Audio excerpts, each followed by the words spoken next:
Земјоделската механизација, особено тракторите, се едни од средствата кои им ја даваат најголемата помош на земјоделците и помагаат за развој на земјоделството.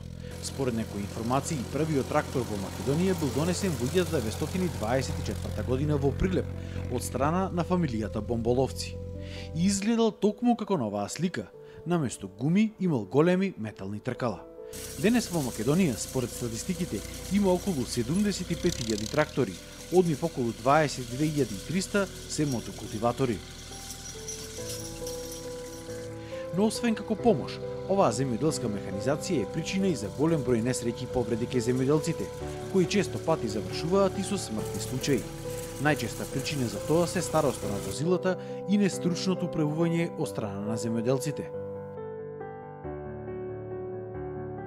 Го посетивме битолското село Живојно, каде си има случајно неколку вакви несреќи со човечки жртви. Добар ден. Добар ден. Како се? Добро дошол. Како си? Здраво. Браво. Здраво. Минатата година Зоран Петковски го изгубил својот татко токму во ваква несреќа. Вели дека причини за овие несреќи се невниманието на земјоделците и лошите полски патишта во атарот на нивното село. Еве, татко ми е еден пример за тоа. Лани почина повреда со трактор. Се преврте со тракторот и така. Како дојде до таа несреќа? До таа несреќа и непажливост и теренот таков е тука. Затоа сега да кажам дека многу значи да се после секој дожд, порајни дождови посебно да се патиштата да се одржаваат, да поминува механизација. Знаеш како е кога се брза за сеење за ова зона, секој брза. И од брзање некој пат па и од тоа грешки настануваат. Во Живојно најчесто се патиштава низ селото или пристапот до нивите. Пошто нема редовно одржување, нема чистење на патишта после дождовите, одводнување нема вистинско и се прават големи канали ово и тешко е за врвење. И доаѓа до некои несакани последици поради тоа. За да се намали бројот на несреќи, жителите на Живојно бараат државата почесто да врши санација и рехабилитација на патиштата. Токму ова патче е местото каде пред неколку години загинал еден жител на Живојно. Треба набрегу да идат машини, да се прават патишта кај нас. Иначе се кинат ланци, злапки има многу. Денес да се направи пато, да се песочи по 2 дена еден силен дожд да фати, пак и го искрени пато. Пак тие злапки се добиват. И нива немаме ние без меѓа. Ситне ниви се со меѓи.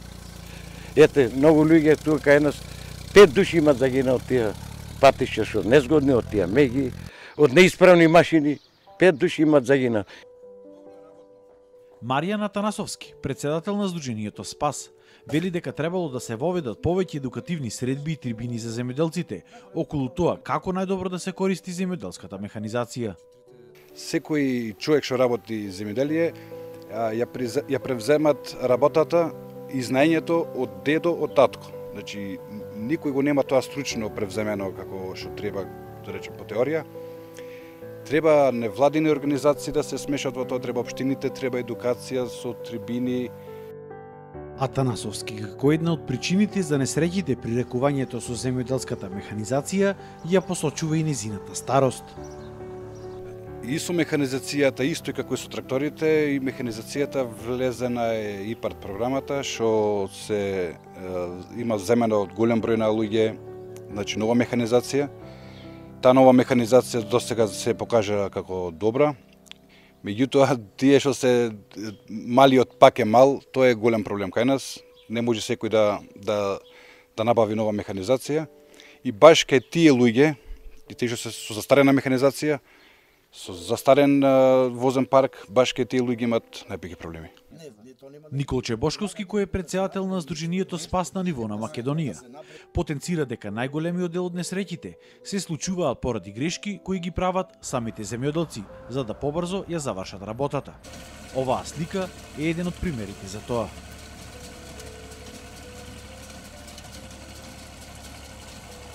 Самиот земјоделец треба да си го испита самото возило.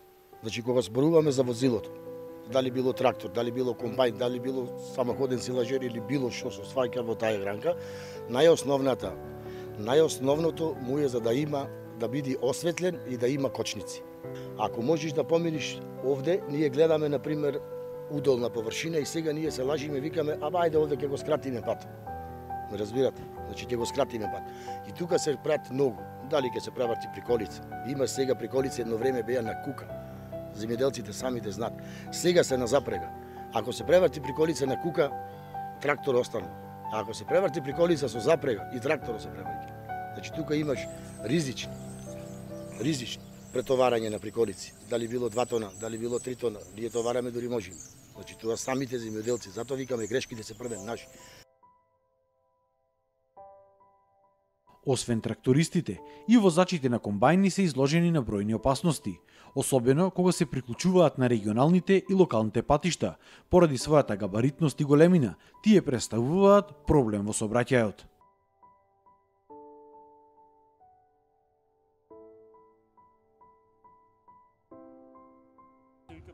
Дел од нив веќе започнале и со користење на современи уреди, за да ја зголемат безбедноста во работата.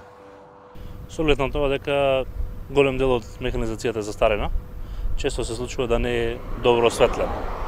Недоброто осветлување, движејќи се по автопатите, недобро осветлените трактори или возила кои што се користат во земјоделието, често предизвикуваат такви несреќи, несакани последици. Зборувањето на мобилен телефон, како што гледате, јас имам Bluetooth слушалка, иако возам во моментов комбајн, тоа е една од приоритетите пред да се качам на комбајн, затоа што сепак зборувањето на мобилен телефон го одзема вниманието. И ако сакаме да бидеме професионалци, треба професионално да се завршиме својата работа. Од општина Нова Цика има околу 17.000 хектари обработливо земјиште. Велат дека секоја година ја подобруваат полската инфраструктура, која што е еден од главните ризик фактори кои што ги предизвикуваат несреќите. Бидејќи сме една општина со 752 км квадратни и околу 90 км полски патишта и некатегоризирани, правиме напори да подобриме патната инфраструктура токму на деловите кај што се движат земјоделците. Секоја година од буџетот се отделуваат околу 4-5 милиони за изградба и санација на полските патишта, кое во последните години вродува плод. Професорот Драги Таневски на Земјоделскиот факултет од Скопје вели дека за изминативе 25 години направил комплетна анализа на сите параметри кои се причините за случувањето на овие несреќи со земјоделските машини во Македонија. Прва секако била староста на машините. Значи, до 10 годишна старост во Република Македонија имаме 16,74%. Од 11 години до 20 години е најзастапена категорија од 68,5% и над 20 години се застапени со 14,74%. Значи негде 16% имаме само, да ги речеме, добри трактори кои со сигурност можеме да работиме на нашите површини, а додека околу 70, односно 85% се дел од причините кои што настануваат, значи се доста амортизирани овие трактори и затоа настануваат одредени несреќи. Најголем дел тракторски несреќи имало во јужниот дел на Македонија. Потоа следи Скопскиот регион. Трета е Пелагонија, а на четврто место се источниот и западниот дел на државата, каде процентот на тракторски несреќи бил помал. 95% од несреќите кои се случуваат со тракторите, според Таневски, биле поради нивно превртување.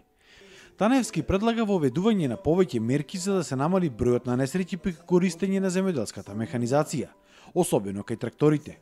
Според него, обуката со оваа механизација била најбитна, а исто така секој трактор требало да поседува светлечки триаголник поставен на задната страна на тракторот, за да биде што е можно позабележителен за другите возила, и ротационо светло поставено на највисоката точка од возилото. А една од тие опреми е, значи, секој трактор, прво, покрај самата обука, мора да има заштитна рамка или кабина. Значи, ако не е секој способен да купи трактор со кабина, така да мора да има заштитна рамка. Тоа е една настрешница само на тракторот со два дела споени за самата каросерија, или се нарекува летна кабина, или на англиски ROPS, значи меѓународно речено. После тоа, ако има вградена кабина, мора да има сигурностни појави на седиштето и мора само тогаш да го врсува појасот, само кога има, значи, кабина. А ако нема кабина, значи возачот не смее да го врзува појасот, бидејќи тогаш доваѓа во поголема опасност. Наместо да скокне од тракторот, тој веќе останува на тракторот кога ќе се преврати. Ако има кабина, доваѓа во еден затворен кафес, дел кој што 95 до 98% е веќе сигурен кога ќе се преврати самиот трактор. Таневски предлага исто така задолжителна обука за сите земјоделци за управување со механизација, која што би ја вршеле стручни лица од Факултетот за земјоделство и стручни лица од 10 земјоделски училишта кои се наоѓаат низ Македонија. И од локалната акциона група Лак Агролидер истакнуваа дека опремата е многу важен фактор за безбедноста на земјоделците. Поради тоа, нивниот последен проект кој го спроведуваат со УСАИД е насочен токму кон набавка на нова современа земјоделска механизација, која ќе ги исполнува највисоките безбедносни стандарди. Се повеќе имаме несреќи, некои со посериозни телесни повреди, некои со смртни последици, се за тоа на несоодветна опрема, несоодветно одржување на самата земјоделска механизација, а воедно и необрнување внимание од лицето кој што работи со опремата на безбедносните мерки што треба да ги преземе кога почнува да ракува со таа опрема. Опремата мора да се одржува и да се сервисира и да се води евиденција за тоа, зашто доколку дојде и друг оператор пред употребата да може да провери кога опремата е сервисирана и се. Воено треба да се разбуди свеста кај самите земјоделци и работници во земјоделскиот сектор дека самата опрема се амортизира и дека некогаш треба да се замени со нова. Според ставовите и на земјоделците, експертите и на невладиниот сектор кој се занимава со оваа област, староста на механизацијата и немањето на обука на земјоделците се главните причини за случувањето на несреќите. Доколку се успее да се набави нова современа механизација, а во исто време се воведат и обуки на земјоделците за користење на истата, експертите очекуваат дека бројот на несреќи во Македонија при употреба на земјоделска механизација би се намалил за околу 40%.